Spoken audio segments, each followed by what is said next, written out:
Israel was recently ranked the safest country in the world for its response to coronavirus.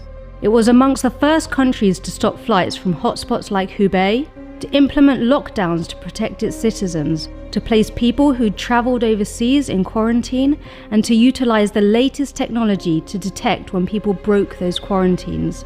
As we speak, Israel is carrying out more tests per person than any other country in the world. Their labs carry out tens of thousands of tests a day, ensuring that anyone who needs a test gets a test. But how do you know if you need a test? Well, they've got an app for that. Hamagen records the places infected people had visited, so you know if you came into contact with someone who tested positive for the virus. There's no limit to Israeli ingenuity. One company developed an app that remotely detects the deterioration of COVID patients by sensing fluid accumulation from the sound of their voice. Even the military are innovating. An elite unit from the IDF created a low-cost ventilator.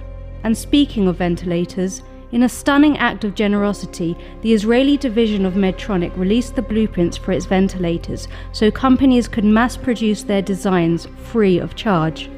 While countries around the world race to create a vaccine, 2 Israeli companies have already developed potential vaccines, which they expect to trial on humans by June.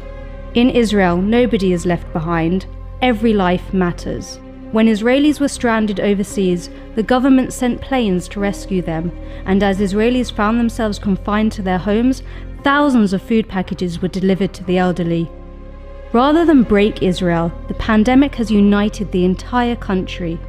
And when Hamas attacked Israeli cities with rockets and declared they would murder every Jew in Israel, أننا سنجعل 6 مليون مستوطن إسرائيلي نقطع عنهم النفس. Israel responded in the way that only Israel would.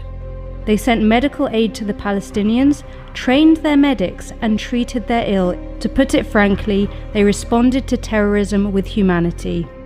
Israel continues to be a light unto the nations.